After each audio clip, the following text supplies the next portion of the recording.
curta o vídeo e se inscreva no canal. Audioteca ANCAP. Audioteca apresenta Sem Traição. Lysander Spooner.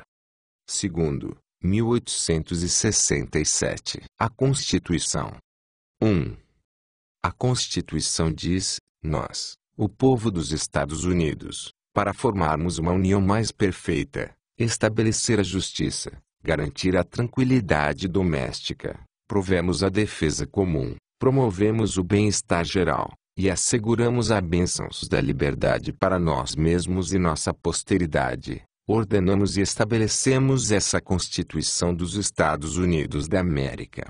O significado disso é simplesmente que nós, o povo dos Estados Unidos, agindo livre e voluntariamente como indivíduos, consentimos e concordamos que iremos cooperar uns com os outros para sustentar tal governo conforme delimitado nessa Constituição. A necessidade do consentimento do povo está implícita nessa declaração. Toda a autoridade da Constituição se baseia nela. Se ele não houvesse consentido, ela não seria de validade alguma, exceto entre aqueles que de fato houvessem consentido. O consenso de ninguém poderia ser presumido em seu favor sem o consentimento real ter sido dado, mais do que no caso de qualquer contrato para pagar dinheiro ou prestar serviço. E para torná-lo válido para qualquer um, sua assinatura ou outra evidência positiva de consentimento era necessário, como no caso de qualquer outro contrato. Se o instrumento tensionava dizer que qualquer um do povo dos Estados Unidos que não consentiu estaria unido através dele, tratava-se de uma usurpação e uma mentira. O máximo que pode ser inferido do termo nós, o povo, é que o instrumento oferecia filiação para todo o povo dos Estados Unidos, deixando a eles aceitá-lo ou recusá-lo a seu bel prazer. Esse acordo é bem simples, como qualquer outro acordo. É o mesmo que um que diga: nós, o povo da cidade A, concordamos em sustentar uma igreja, uma escola, um hospital ou um teatro, para nós e nossos filhos. Tal acordo claramente não teria validade, exceto entre aqueles que de fato consentiram com ele. Se apenas uma parcela do povo da cidade a concordasse com esse contrato, e depois viesse a compelir contribuições monetárias ou em serviço daqueles que não consentiram, eles seriam meros ladrões, e mereceriam ser tratados como tais. Nem a conduta nem os direitos desses signatários seriam de forma alguma melhorados, dizendo aos dissidentes: lhes oferecemos direitos iguais para conosco, nos benefícios da igreja, escola, hospital ou teatro que nos propomos a estabelecer, e voz igual no controle das mesmas. Seria uma resposta suficiente dos dissidentes: nós não queremos participação nos benefícios, e nem voz de controle em sua instituição, e não faremos nada para apoiá-la. A parcela que de fato consentiu à Constituição dos Estados Unidos era muito pequena no início. Considerada como o ato de toda a população, a adoção da Constituição foi mera farsa e impostura, sem unir ninguém. As mulheres, crianças e negros, claro, não foram questionados sobre o seu consentimento. Além disso, havia em boa parte ou quase todos os estados, qualificações de propriedade que excluíam provavelmente metade, 2/3, ou talvez até 3/4 dos homens brancos adultos do direito de sufrágio. E daqueles que eram permitidos votar,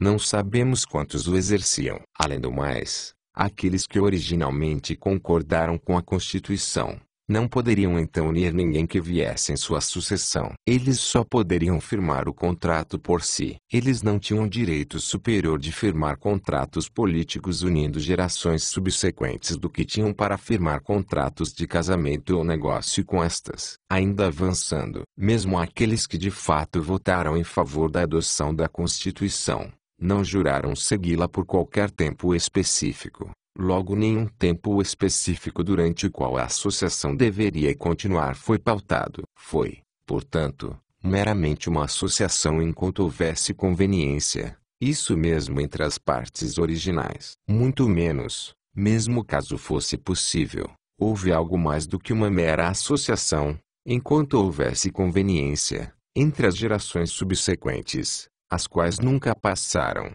assim como seus pais, pela formalidade explícita de adotá-la, ou de jurar apoiá-la. Alguns destes, conforme lhes aprazia, e conforme os estados lhes permitiam votar, fizeram apenas o bastante para manter o governo em operação pelo tempo considerado, votando e pagando impostos, e de maneira ilegítima e tirânica extorquindo impostos dos outros. E isso, na visão da Constituição, foi feito voluntariamente, e porque era de seu interesse ou conveniência, e não porque estavam sob algum juramento ou obrigação a fazê-lo. Qualquer pessoa, ou grupo delas, teve perfeitamente o direito de, a qualquer momento, recusar dar seu apoio adicional, e ninguém poderia legitimamente se subjeitar a seu abandono. Não há escapatória dessas conclusões, se dissermos que a adoção da Constituição foi um ato das pessoas, como indivíduos, e não dos estados, como estados. Por outro lado, se dissermos que a adoção foi ato dos estados, como estados, disso necessariamente segue que elas possuíam o direito de se separar à vontade, na medida em que elas não se comprometeram por um tempo específico. O consentimento que foi dado, portanto, seja por indivíduos ou por estados, foi, no máximo, apenas um consentimento momentâneo, não um compromisso para o futuro. Na verdade, no caso dos indivíduos, seu voto atual não deve ser tomado como uma prova de consentimento, mesmo para o presente. Pelo contrário, deve ser considerado que, sem seu consentimento ter sido solicitado, um homem se encontra cercado por um governo ao qual ele não consegue resistir, um governo que lhe força a pagar dinheiro, prestar serviços e abdicar do exercício de diversos de seus direitos naturais, sob a ameaça de punições pesadas. Ele vê, também, que os outros homens praticam essa tirania sobre ele através do uso das urnas. Ele ainda vê que, se ele ou acabar por usar a urna, ele tem alguma chance de se aliviar dessa tirania dos demais, ao sujeitá-los à sua própria. Em suma, ele se encontra situado de tal forma que, sem seu consentimento, se ele usar a urna ele poderá se tornar um mestre, se ele não usá-la, ele se tornará um escravo, e ele não possui outra alternativa senão essas duas. Em autodefesa, ele escolhe a primeira. Sua situação é análoga àquela de um homem que foi forçado a entrar numa batalha, na qual ou ele deve matar outros, ou ser morto. Pelo fato de que, para salvar sua vida numa batalha, um homem tenta tomar as vidas de seus oponentes, não deve ser inferido que a batalha é de sua escolha, e nem porque em disputas com a urna, a qual é um mero substituto para a bala, pelo fato de ser sua única chance de preservação, um homem a usa, deve ser inferido que a disputa é uma na qual ele voluntariamente entrou, que ele voluntariamente apostou seus direitos naturais contra aqueles dos outros, para ganhá-los ou perde-los pelo mero poder dos números. Pelo contrário, deve ser considerado que, numa exigência, na qual ele foi forçado pelos outros, e na qual nenhum outro meio de autodefesa foi oferecido, ele, como questão de necessidade, usou a única deixada à sua disposição. Sem dúvida os mais miseráveis dos homens, sob o governo mais opressor do mundo, caso permitidos usarem a urna, o fariam, caso pudessem ver qualquer chance de através disso melhorarem sua condição. Mas ainda não seria uma inferência legítima de que o próprio governo, aquele que o destroça, foi com o qual eles voluntariamente algum dia conjuraram, ou mesmo consentiram. Logo o fato de um homem votar na Constituição dos Estados Unidos não deve ser tomado como evidência de que ele livremente concordou com a Constituição, mesmo naquele momento. Consequentemente não temos provas de que qualquer grande parcela, mesmo dos atuais votantes dos Estados Unidos, realmente e voluntariamente consentiram à Constituição, mesmo naquele momento. E nem poderemos ter tal prova, até que cada homem seja deixado perfeitamente livre para consentir ou não, sem então se sujeitar a si mesmo ou sua propriedade a danos ou transgressão por parte de outros. 2.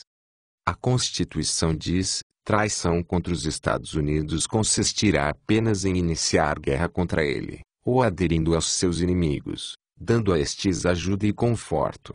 Essa é a única definição de traição dada pela Constituição, e deve ser interpretada, como qualquer outra lei criminal, no sentido mais favorável à liberdade e justiça. Consequentemente, A traição aqui mencionada deve ser considerada traição de fato, e não meramente algo que pode ter sido falsamente chamado por tal nome. Então, para determinar o que é traição de fato, não devemos olhar nos códigos dos reis, czares e kaisers, que mantêm seu poder através da força e fraude, estes que desdenhosamente chamaram a humanidade de súditos, que alegam possuir uma licença especial dos céus para dominar na terra, que ensinam ser um dever religioso da humanidade obedecer-lhes, que dão propina a um sacerdote servil e corrupto para inculcar essas ideias que sobre os mais ignorantes e supersticiosos, que menosprezam a ideia de que sua autoridade deriva ou depende do consentimento de seu povo,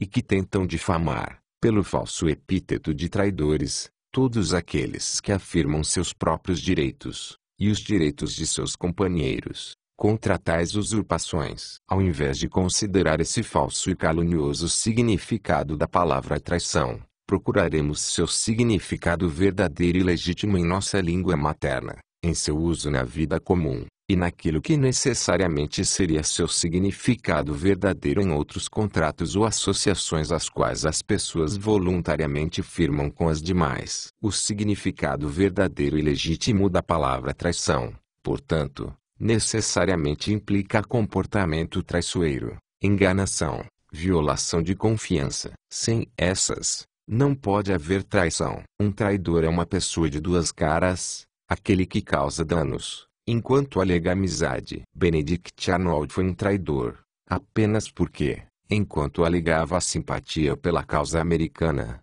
tentou prejudicá-la. Um inimigo aberto, embora criminoso em outros aspectos, não é um traidor. Nenhuma pessoa, que já foi minha amiga, se torna traidora ao se tornar inimiga, se antes de me prejudicar, ela me dá pleno aviso de que se tornou um inimigo, e se ela não fizer uso indevido de qualquer vantagem que minha confiança, em nossa época de amizade, tenha colocado em seu poder. Por exemplo, nossos pais fundadores, mesmo se fôssemos admitir que eles estavam errados em outros aspectos, certamente não eram traidores de fato, após o 4 de julho de 1776, uma vez que naquele dia eles avisaram ao rei da Grã-Bretanha que repudiavam sua autoridade, e queriam iniciar guerra contra ele, e não fizerem uso indevido de quaisquer vantagens que a confiança daquele tenha colocado previamente em seu poder. Não pode ser negado que, na guerra recente,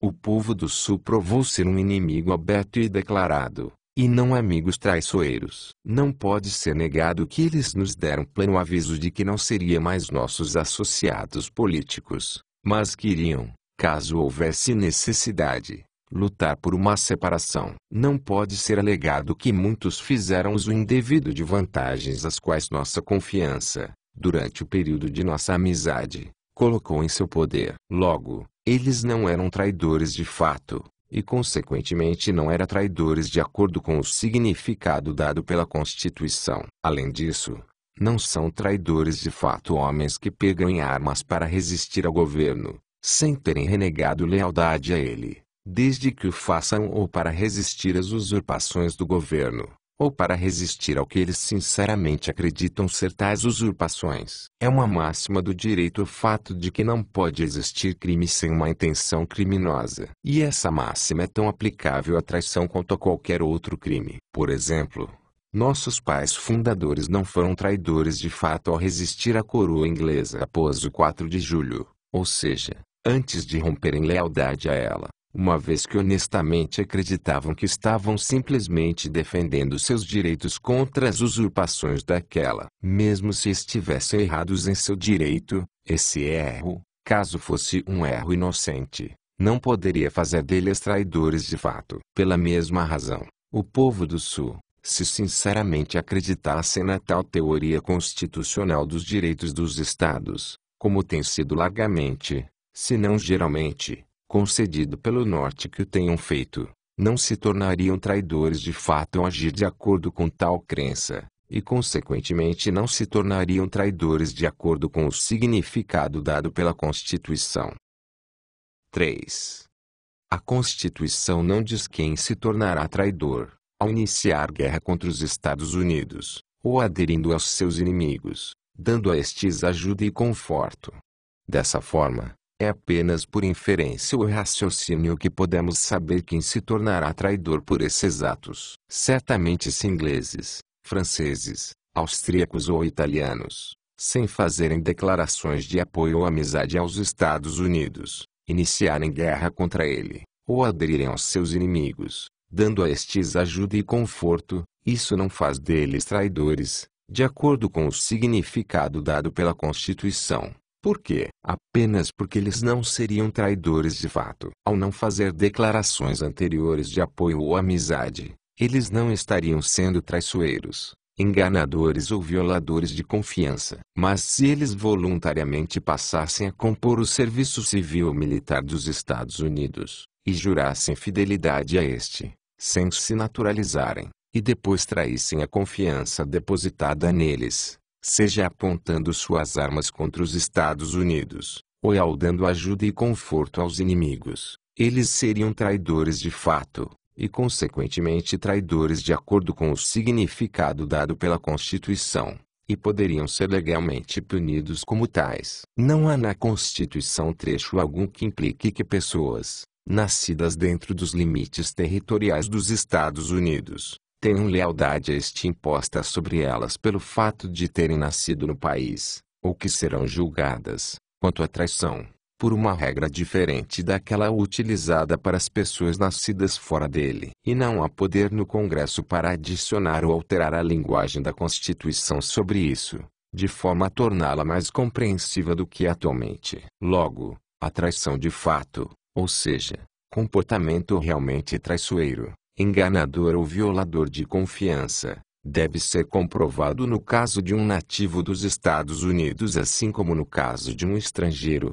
antes que possa ser considerado um traidor. O Congresso viu que a linguagem da Constituição era insuficiente para justificar uma pessoa como sendo traidora, com base no nascimento nesse país, apenas por iniciar guerra contra os Estados Unidos, mas que não praticar comportamento traiçoeiro, enganador ou violador de confiança. Aquele aparentemente tentou, apesar de não possuir poder constitucional para tanto, ampliar a linguagem da Constituição sobre esse assunto. E legislaram, se qualquer pessoa ou pessoas, admitindo lealdade aos Estados Unidos da América, inicia guerra contra ele, ou adira aos seus inimigos, dando a estes ajuda e conforto, tal pessoa ou pessoas serão decretadas culpadas de traição contra os Estados Unidos, e deverão ser punidas com a morte.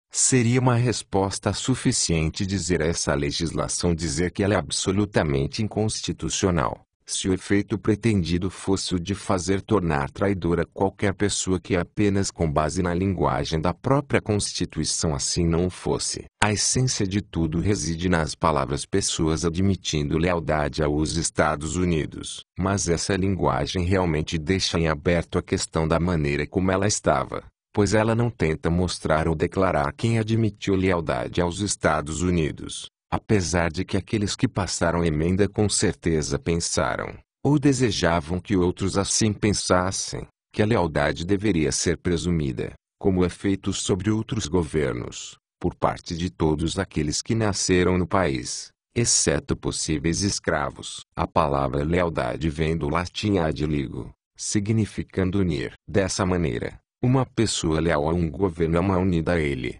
ou obrigado a fornecê-lo apoio e fidelidade. Qualquer governo, fundado de outra maneira exceto o consentimento, sustenta que todas as pessoas nascidas em seu território devem lealdade a ele, ou seja, são obrigadas a fornecê-lo apoio, fidelidade e obediência, e que são traidoras se resistirem a ele. Mas é óbvio que, na verdade de fato, ninguém pode obrigar alguém a apoiar qualquer governo, exceto a si próprio. E nossa Constituição admite esse fato quando concede que ela deriva sua autoridade totalmente do consentimento do povo. E a palavra traição pode ser compreendida de acordo com essa ideia. É concedido que uma pessoa nascida no estrangeiro pode apenas jurar lealdade a nosso governo através de um contrato voluntário especial. Se um nativo possui uma lealdade imposta sobre ele, contra sua vontade, ele está em pior condição que o estrangeiro, Quanto ao último, ele fazer o que quiser sem assumir tal obrigação. A interpretação aceita da Constituição,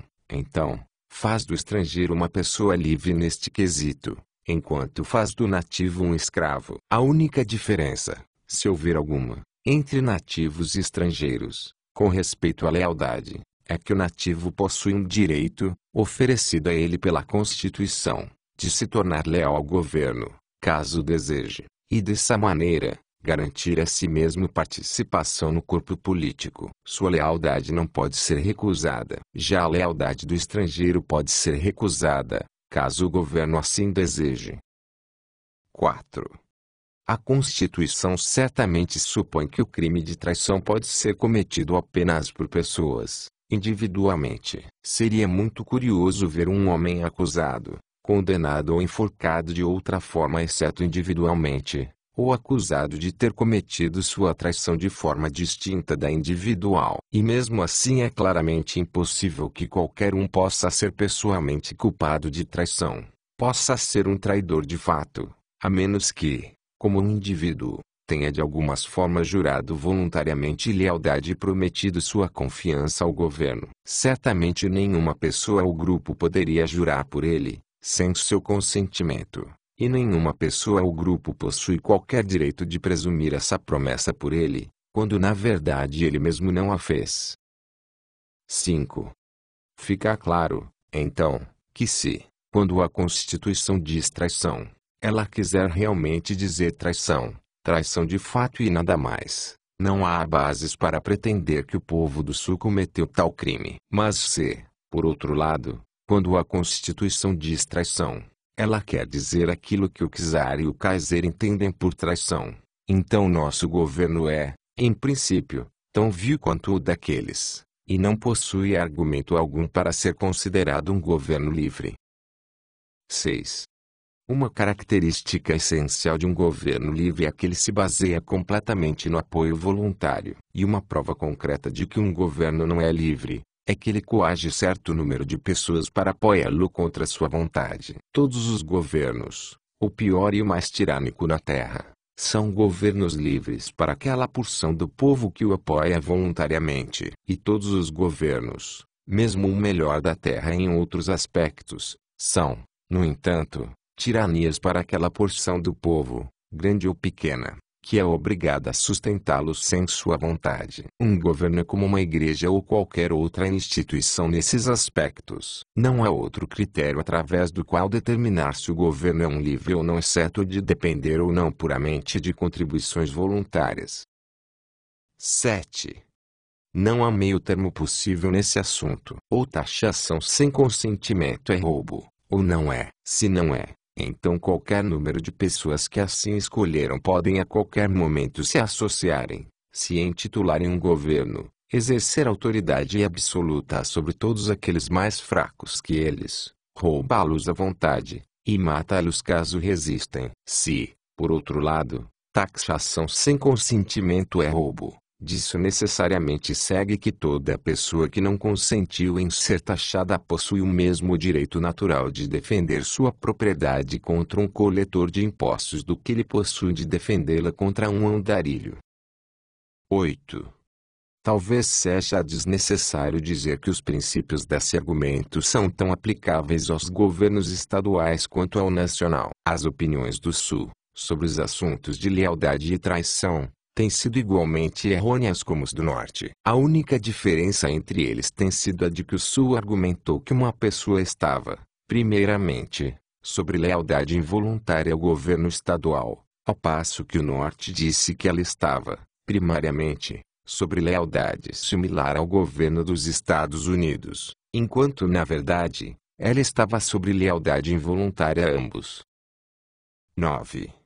Obviamente não pode existir lei de traição mais estrita do que a que acabou de ser formulada em consistência com a liberdade política. Na própria natureza das coisas nunca pode haver liberdade alguma para o grupo mais fraco, sob qualquer outro princípio, E a liberdade política sempre significa liberdade para o grupo mais fraco. É apenas o grupo mais fraco que é oprimido. O grupo mais forte é sempre livre em virtude de sua força superior. Enquanto o governo for uma mera disputa sobre que grupo deve dominar o outro, o mais fraco sempre deve sucumbir. E se a disputa for levada adiante com urnas ou balas, o princípio é o mesmo, pois de acordo com a teoria do governo agora em questão, ou não significa uma bala, ou não significa nada. E ninguém pode consistentemente usar uma urna, a menos que pretendesse usar uma arma, se a última fosse necessária para garantir submissão à primeira.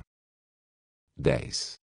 A dificuldade prática com nosso governo tem sido que a maioria daqueles que o administraram, tomaram como dado que a Constituição, da maneira que foi escrita, era algo inútil, que ela nem queria dizer o que deixava a entender, nem deixava entender aquilo que queria dizer, que ela foi confeccionada por trapaceiros, como muitos de seus autores sem dúvida eram, que disseram muitas coisas boas, as quais não queriam dizer, e que deixaram a entender muitas coisas ruins, que não ousaram dizer, que aqueles homens, sob o falso argumento de um governo se basear no consentimento de todo o povo, planejaram aprisioná-lo num governo de apenas uma parte essa que deveria ser poderosa e fraudulenta o bastante para enganar a parte mais fraca quanto a todas as coisas boas que foram ditas, mas que na verdade não queriam dizer, e sujeita a lá todas as coisas ruins que foram deixadas a entender, mas não ditas. E a maioria daqueles que administrou o governo supôs que todas essas intenções enganadoras deveriam ser colocadas em prática, no lugar da Constituição escrita. De todas essas fraudes, a da traição é a mais hedionda. É a mais hedionda porque é igualmente hedionda, em princípio a qualquer uma, e isso inclui todas as outras. É o instrumental através do qual todas as outras são efetivadas. Um governo que pode ao bel prazer acusar, atirar e enforcar pessoas, como traidoras, pela única ofensa geral de negarem abdicar a si mesmo e a sua propriedade sem reservas à sua vontade arbitrária, pode praticar toda e qualquer opressão particular que deseje. O resultado, e um natural, foi que tivemos governos, estaduais e nacional, devotados a quase todo o espectro e espécie de crime que os governos já praticaram contra suas vítimas, e esses crimes culminaram numa guerra que custou milhões de vidas, uma guerra levada adiante, por uma parte, por uma escravidão física, e por outra parte, por uma escravidão política, nenhuma pela liberdade, justiça, ou verdade. E esses crimes têm sido cometidos, e essa guerra feita por homens, e descendentes de homens que, há menos de 100 anos atrás, disseram que todos os homens eram iguais, e de forma alguma poderiam dever serviços a indivíduos, nem lealdade a governos, exceto com seu consentimento. 11. Nenhuma tentativa ou engodo que já foi posto em operação entre homens civilizados, a menos possivelmente o engodo de um direito divino, por parte de alguns, para governar e escravizar outros incorporou tanta absurdidade sem vergonha, falsidade, descaramento, ladruagem, usurpação, tirania e maldade de todo tipo do que a tentativa ou engodo de estabelecer um governo através do consentimento, e conseguindo o consentimento real de alguns sendo necessário manter o resto submisso à força. Tal governo é mera conspiração dos fortes contra os fracos. Ele não se baseia no consentimento mais do que o pior governo na terra. Que substituto para o consentimento é oferecido para o grupo mais fraco, cujos direitos são dessa maneira aniquilados, esvaídos pelo mais forte. Apenas o seguinte: seu consentimento é presumido. Ou seja, esses usurpadores condescendentemente e graciosamente presumem que aqueles que escravizam,